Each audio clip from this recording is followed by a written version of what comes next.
Hola, en esta clase comenzaremos a hablar de los procesos de la diferenciación sexual.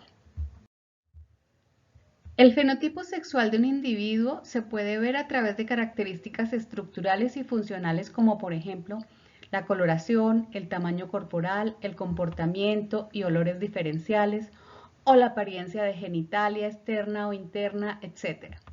Cuando podemos diferenciarlos a simple vista, hablamos de que hay dimorfismo sexual marcado. Hay especies en las que no es fácil al ojo humano determinar el dimorfismo sexual por caracteres externos y por eso decimos que no tienen dimorfismo sexual o que no es marcado. Acá tenemos dos ejemplos. Este dimorfismo nos está mostrando la acción hormonal por el desarrollo de caracteres sexuales secundarios. El sexo masculino produce espermatozoides por el proceso de espermatogénesis. El sexo femenino produce ovocitos por el proceso de ovogénesis.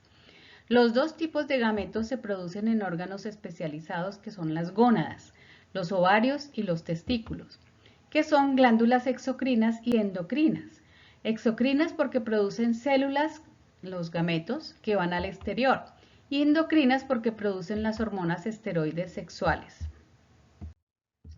Esto ya lo sabemos, la determinación sexual primaria es la que me define si las gónadas van a diferenciarse como ovarios o como testículos.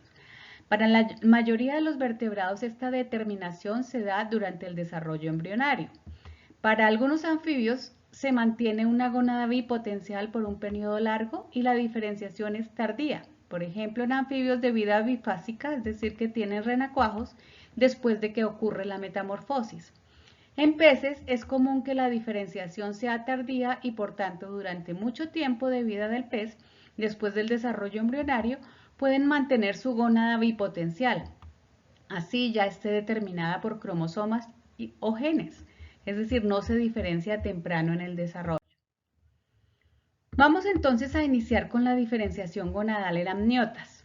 Pero para empezar debemos ubicarnos dentro de un embrión en estado de faríngula en donde se están desarrollando los sistemas de órganos. Uno de esos sistemas es el renal. En esta figura pueden ver que el riñón embrionario se divide en tres regiones en el sentido cefálico-caudal, en el eje longitudinal del cuerpo. La región más anterior se llama el pronefros, acá en rosa. La región medial se denomina el mesonefros, meso de mitad y nefros de riñón. Y la región más distal, hacia la región posterior del cuerpo, es el metanefros. Meta es más allá. Si se dan cuenta, el riñón en la región anterior media está dividida en segmentos que se llaman los nefrotomos. Todos estos son glomérulos renales que filtran la sangre de la recién formada aorta y que conecta con un ducto común que colecta los productos de cada nefrotomo para llevarlo fuera del cuerpo del embrión, los desechos nitrogenados producto de la filtración. Este ducto común se llama el ducto arquinéfrico, arqui de viejo y néfrico de nefronas. Debemos recordar que el sistema renal en realidad es el sistema urogenital porque las gónadas y sus ductos derivan de este riñón primitivo embrionario. Veamos cómo. Con el avance del desarrollo podemos ver cómo el pronefros va desapareciendo progresivamente desde la región cefálica, quedando mesonefros y metanefros. Observemos cómo, si miramos de frente, este riñón embrionario es pareado. Por lo tanto, tendremos meso y metanefros. Del metanefros derivará el riñón definitivo. El desarrollo del esbozo o primordio gonadal inicia con un engrosamiento del mesodermo en la cavidad abdominal del embrión en la región dorsal, derivado del mesonefros, es decir, en la región del riñón medio. Estamos viendo un corte transversal en la cavidad abdominal.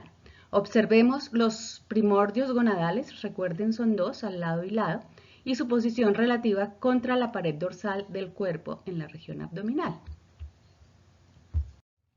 En la región del mesonefros, inicialmente el riñón es funcional. Este es un corte transversal de la cavidad abdominal y estamos viendo tan solo uno de los dos lados del cuerpo. Observen el glomérulo renal y el ducto mesonéfrico que colecta el producto de la filtración de la sangre aórtica. Lo importante acá es que miren por favor dónde se va a ubicar el primordio gonadal. Este engrosamiento en el mesodermos es el blastema gonadal, borde genital o primordio gonadal, genital ridge. Por ahora la gónada está indiferenciada. Recuerden que primero es bipotencial, pero por ahora estamos diferenciando el primordio gonadal.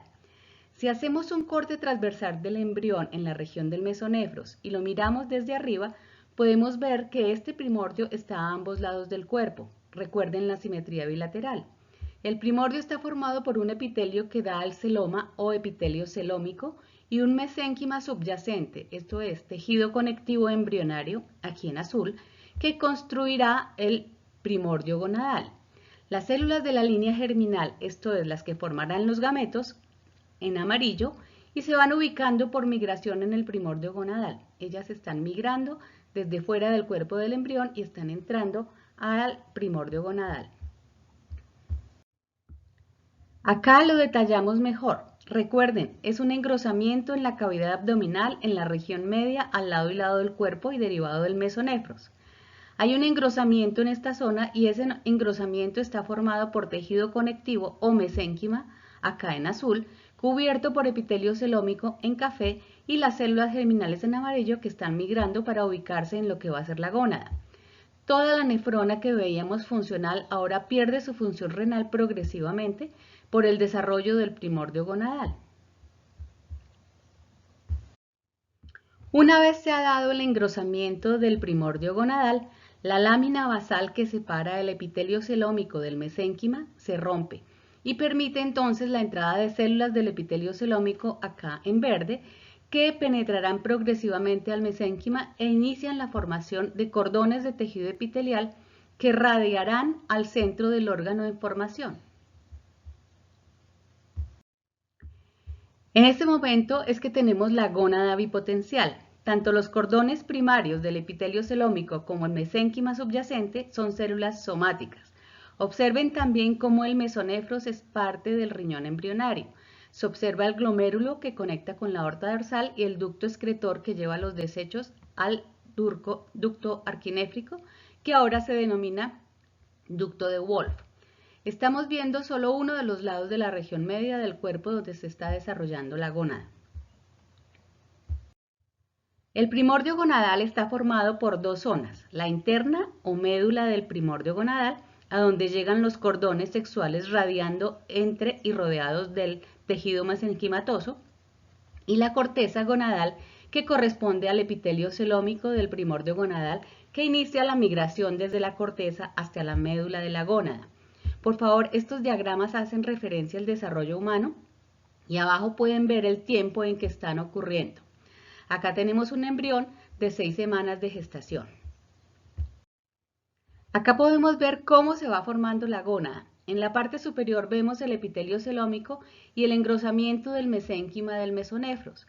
Abajo vemos cómo las células del epitelio celómico ingresan hacia el mesénquima en cordones que radian hacia la médula del primordio gonadal. En este momento tenemos la gónada bipotencial. Podemos ver cómo las células del epitelio celómico ingresan radialmente hacia la médula de la gónada para formar los cordones sexuales primarios. Los cordones sexuales primarios se internan en el primordio de la gónada y las células migrantes, los puntos rojos, que van llegando a ocupar su sitio dentro de los primordios gonadales son las células germinales. Una imagen similar a la anterior para ubicar la médula de la gónada indiferenciada y los cordones sexuales primarios. Con el avance del desarrollo, los cordones sexuales primarios se profundizan aún más en el tejido conectivo y finalmente pierden contacto con el epitelio del borde genital de donde se originaron. Y se forma entonces una gruesa matriz extracelular con muchas fibras de tejido conectivo denso regular para formar la túnica albugínea que delimitará y rodeará la gónada. Los cordones sexuales ahora son exclusivamente medulares. Ya que el sistema de determinación sexual en mamíferos es XY, con un gen que determina la formación del testículo, el SRY, con cromosomas Y, el gen SRY se expresará en las células epiteliales de los cordones sexuales primarios. Si no se tiene el SRY, entonces se expresarán otros genes para la formación del ovario. Una vez se expresó el gen SRY, se comienza a diferenciar el testículo. Al separarse los cordones sexuales primarios de la corteza, se llamarán entonces ahora cordones sexuales medulares y se separarán del epitelio celómico por la túnica albugínea que rodea toda la gónada. Por lo tanto, los elementos del testículo son medulares. Estos cordones medulares se interconectan entre sí y se convertirán en los túbulos seminíferos, que son los elementos funcionales del testículo. Las células epiteliales derivadas del epitelio celómico que formarán estos cordones medulares se llamarán las células de Sertoli. El tejido mesenquimatoso entre los túbulos seminíferos será el tejido intersticial que contiene a las células de Leydig. Recordemos, si tenemos SRY, las gónadas bipotenciales indiferenciadas se diferenciarán en un testículo. En el primordio del testículo, los cordones sexuales primarios expresarán el SRY y así formarán la parte somática de los túbulos seminíferos, cuyas células son llamadas ahora células de Sertoli. Las células de tejido conectivo mesenquimatoso serán o incluirán las células de Leydig. Entonces, si tengo SRY, los cordones sexuales primarios formarán túbulos seminíferos y el tejido mesenquimático que los rodea, células de Leydig. Entonces, si el embrión tiene el SRY, será macho. Las células de los cordones sexuales primarios, al desprenderse de la corteza, formarán cordones sexuales medulares, que expresarán el SRY y formarán los túbulos seminíferos, cuyas células son somáticas y se llamarán células de Sertoli. Las células mesenquimatosas entre los cordones sexuales medulares son tejido conjuntivo y sus fibroblastos se diferenciarán en células de Leydig. Por ahora tenemos entonces en el testículo inicial ya la diferenciación de los túbulos seminíferos, acá vistos en corte transversal. Las células basales naranjas son las células de Sertoli. Las azules serán las células germinales o espermatogonias.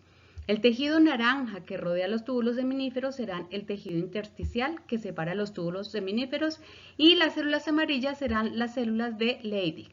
Se observa que la vascularización, es decir, una red de vasos sanguíneos, está llevando sangre al tejido intersticial.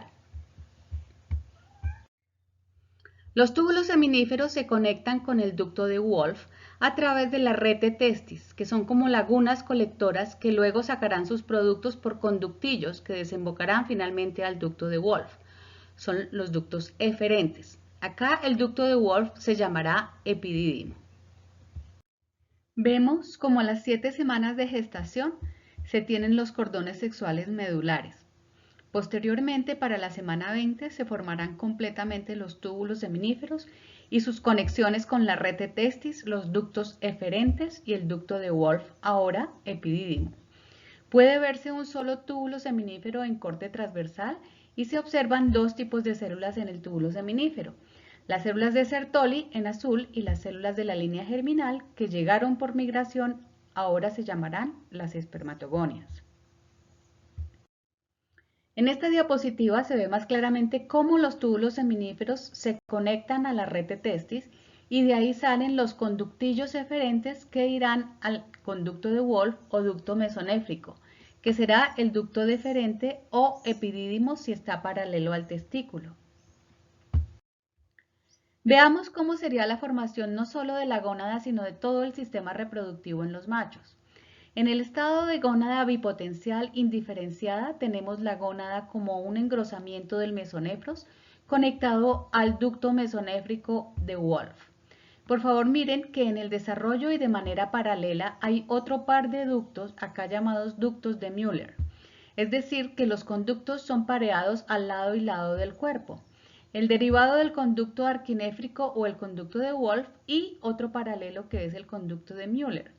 Cuando se desarrolla el testículo se observa cómo se conecta el epidídimo por los conductos eferentes y cómo el epidídimo cuando ya sale de ir paralelo al testículo se llama ahora vaso deferente o conducto deferente. Observen que el conducto de Müller desaparece. Y entonces, ¿qué es lo que hace el SRY o el gen determinante sexual masculino en otros sistemas para provocar todos estos cambios? El SRY actúa en los cordones sexuales medulares, específicamente sobre las células epiteliales que ahora se llaman células de Sertoli. Las células de Sertoli en respuesta producen una hormona, la AMH, hormona antimülleriana. La función, como su nombre lo indica, es inducir la reabsorción y desaparición del conducto de Müller, configurando un sistema reproductivo que une testículos a conducto de Wolff y sin conductos de Müller. Por otro lado, esta acción induce otra cascada de genes que en el tejido intersticial permiten la diferenciación de fibroblastos en células de Leydig, que son células especializadas en producir andrógenos. Los andrógenos van por los vasos sanguíneos y difunden a todo el cuerpo del embrión, incluyendo el cerebro, masculinizándolo. Esto es, derivando en caracteres sexuales asociados con el sexo masculino. Veamos en los sistemas reproductivos completos. La hormona antimülleriana inhibe y suprime los conductos de Müller, mientras que la testosterona induce el desarrollo y maduración testicular y del ducto de Wolff. Entonces, uno de los efectos importantes del inicio de la producción de hormonas gonadales es la determinación y diferenciación de los conductos propios de los sistemas reproductivos a cada sexo. Es la determinación sexual secundaria. Involucra entonces el desarrollo de características sexuales propias de cada sexo y que son extragonadales, como por ejemplo los conductos sexuales que en el macho es la conexión por los conductillos eferentes y del desarrollo del ducto de Wolff en epidídimo y ducto deferente. Y en el sistema femenino es la desaparición del ducto de Wolff y el estímulo al desarrollo del ducto de Müller, que formará los oviductos. Es decir, estas hormonas sexuales en la fase embriogénica producirán características sexuales primarias asociadas a cada sexo. Hemos hablado del gen que inicia la cascada de desarrollo para la formación de un testículo, pero por supuesto no es un solo gen el que produce todos estos cambios. Veamos cuáles son otros genes que están involucrados en la diferenciación del sistema reproductivo masculino. Hay genes que determinan el desarrollo del primordio gonadal a partir del mesonefros. Hay genes que determinan el desarrollo testicular, el SRY y por supuesto, y otro muy importante que es el mismo en todos los vertebrados machos, el SOX9. Asimismo se reprime el DAX1 y por ese juego se forma el testículo. En el testículo se forman las células de Leydig que producen por acción de un gen específico la hormona testosterona y por el lado de las células de Sertoli los genes que controlan la producción y activación de la hormona antimülleriana. También están los genes que se activan por el influjo hormonal y determinan el desarrollo de características sexuales primarias extragonadales. Esta es la determinación sexual secundaria que a partir de las hormonas gonadales influyen en el desarrollo de sistemas muy diferentes, incluyendo, por ejemplo, el sistema nervioso y los comportamientos sexuales secundarios asociados a los machos. Si el SRY o el determinante sexual masculino no se expresa, entonces en el primordio gonadal se activan otros genes que determinan el desarrollo de la gónada femenina, el ovario, y en él se activarán las células que producen estrógenos que feminizarán el embrión incluyendo el desarrollo de los conductos de Müller en el oviducto y la supresión de los conductos de Wolff. Así tendremos un sistema reproductivo femenino y un embrión feminizado. Veamos cómo ocurre. En el primordio gonadal los cordones sexuales primarios iniciales se degeneran. El epitelio del primordio gonadal produce un nuevo set de cordones sexuales, pero estos permanecen en la corteza del órgano y por eso serán llamados cordones sexuales corticales. Los cordones sexuales corticales van en grupos, cada uno rodeará una célula germinal para formar el epitelio folicular o células de la granulosa folicular en un folículo ovárico. El tejido mesenquimatoso entre folículos formará la teca folicular. El ducto mülleriano permanece, no hay hormona antimülleriana y se diferenciará en oviductos. El ducto de Wolff sin testosterona degenerará. Veamos el proceso de nuevo. Los conductos sexuales primarios degeneran. La región medular del primordio gonadal en general degenera, incluyendo la primera túnica albugine. Luego se desarrollarán nuevos cordones sexuales corticales que formarán los folículos ováricos que son las unidades funcionales del ovario. Entonces, en el primordio gonadal que va a ser ovario se desarrollan a partir de los cordones sexuales secundarios o corticales los folículos ováricos. En el epitelio celómico se quedarán inicialmente las células germinales u ovogonias. Los folículos ováricos están formados por células epiteliales que formarán el epitelio folicular y el tejido intersticial de la zona cortical formará la teca folicular que rodeará a cada folículo y formará una nueva túnica albugínea que se separa del epitelio celómico de la región cortical de la gónada. De nuevo, para entenderlo mejor, los cordones sexuales primarios desaparecen y toda la región medular del primordio gonadal se atrofia, incluyendo el conducto de Wolff. Se forman cordones sexuales secundarios corticales cuyas células epiteliales formarán el epitelio folicular de los folículos ováricos, que siempre son corticales, es decir, la región del primordio gonadal que se desarrollará será la región cortical. Nótese que no hay conductos que conecten la región cortical de la gónada con el conducto de Müller. No hay continuidad entre los folículos ováricos y la médula, ni con los conductos eferentes y los de Wolff que desaparecerán, pero tampoco hay continuidad con el conducto de Müller. Mirando el sistema completo, el par de ovarios se desconectan de los conductos de Wolff y por estímulo estrogénico se desarrollan los conductos de Müller en un par de oviductos. Si observan los productos ováricos que van a ser los ovocitos, no pasarán directamente a ningún conducto. Estos caen a la cavidad abdominal y luego entran al oviducto por el embudo oviductal.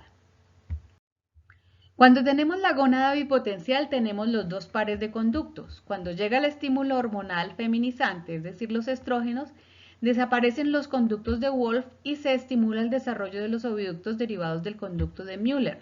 No hay solución de continuidad, es decir, conexión entre los ovarios y el conducto de Müller. Esto es, no están conectados. En el desarrollo del ovario tenemos entonces que los cordones sexuales corticales formarán las células del epitelio folicular que a partir de andrógenos sintetizados por las células de la teca, que son las células mesenquimatosas, producirán los estrógenos que feminizarán el cuerpo del embrión y particularmente permitirán el desarrollo del conducto de Müller en oviductos y la atrofia de los conductos de Wolff. Si lo miramos de una manera comparativa, el primordio gonadal derivará en la gónada bipotencial que tiene células epiteliales de los cordones sexuales primarios, que acá llaman células precursoras de las células de soporte.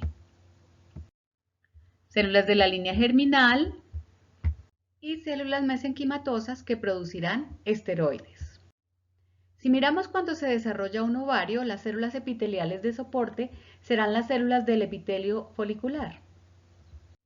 Las células germinales se convertirán en los ovocitos y las células derivadas del mesénquima y esteroidogénicas serán las células de la teca. Si miramos cuando se desarrolla un testículo, las células epiteliales de soporte serán las células de Sertoli, las células germinales se convertirán en espermatogonias y finalmente las células esteroidogénicas serán las células de Leydig. Como pueden ver, tienen básicamente los mismos componentes, pero produciendo hormonas diferentes en una estructura gonadal diferente. Los genes que se conocen inducen la diferenciación gonadal desde el borde genital, la gónada bipotencial y posteriormente los que permiten la expresión hormonal se han estudiado en ambos sexos. Este es solo un ejemplo. Recordemos que en el ovario las células productoras de andrógenos son las células de la teca. Los andrógenos pasan a las células del epitelio folicular, donde una enzima, la aromatasa, ¿la recuerdan? Transforma los andrógenos en estrógenos. En el testículo hay dos células productoras de hormonas, las células epiteliales de Sertoli, que secretan la hormona antimülleriana, y en el tejido intersticial mesenquimatoso, las células de Leydig, que sintetizarán los andrógenos. Miremos de nuevo esta diferenciación de manera comparativa. En el humano, a las 20 semanas ya hay una gónada formada y funcional para la determinación sexual secundaria y la diferenciación sexual primaria. Si miramos los genes iniciales hasta la gónada bipotencial, son exactamente los mismos.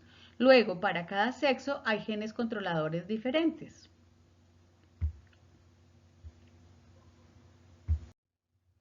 No es necesario revisar todos los genes. Quiero que vean los que están implicados en el desarrollo de cada sexo.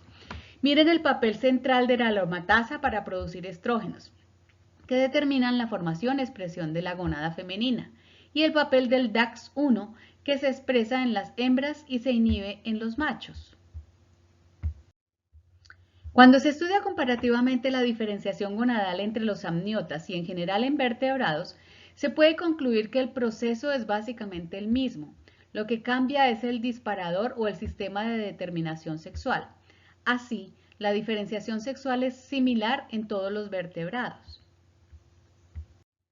Así, por ejemplo, en el sistema de las aves o las serpientes, por ejemplo, ZZ-ZW, los procesos a partir del desarrollo del primordio gonadal hasta la formación de cada tipo de gónada son iguales. Y la mayoría de los genes también, solo que en la diferenciación sexual testicular no encuentro el SRY, pero sí el SOX9.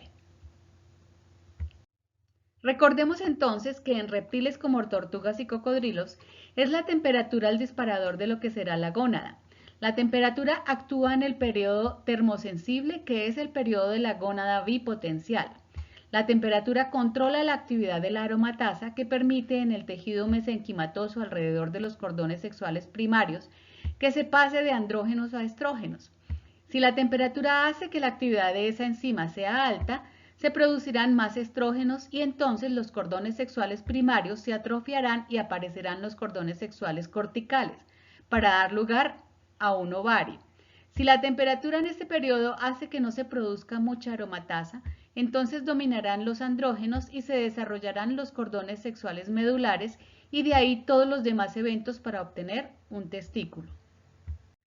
La diferenciación sexual tardía ocurre en anfibios y en peces. En esta imagen del desarrollo del pez cebra, por ejemplo, en A tenemos la gónada indiferenciada. En B, la gónada bipotencial permite el desarrollo de algunos folículos ováricos, pero también unos túbulos seminíferos. Entonces, el pez es un juvenil hermafrodita. Pero en C y en E ya actuaron los genes que darán lugar ya sea a un testículo por atrofia de folículos ováricos y estímulo de los túbulos seminíferos, y en C y D o un ovario por el desarrollo de los folículos ováricos y atrofia de los túbulos seminíferos en E y en F. En algunos anfibios de la familia Bufonidae, esta condición persiste en la edad adulta y los machos pueden tener en la región más anterior de sus testículos folículos corticales que no son funcionales y se conocen entonces como el órgano de Bieder, exclusivo de esta familia de ranas. Finalmente, y para concluir, una síntesis de lo visto en esta clase. El primordio gonadal deriva del mesonefros en la región media del cuerpo.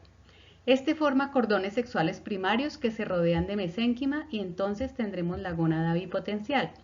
Dependiendo del tipo de determinación sexual del grupo, se activarán los genes o se dará el efecto para producir un macho o una hembra.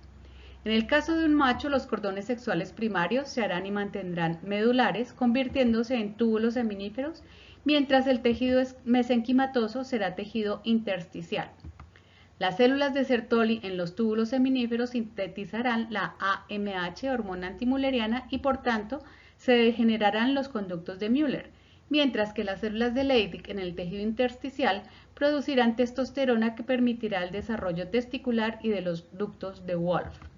Si el embrión va a ser hembra, los cordones sexuales primarios y la región medular de la gónada bipotencial se atrofiarán y surgirán nuevos cordones sexuales que quedarán en la corteza de la gónada.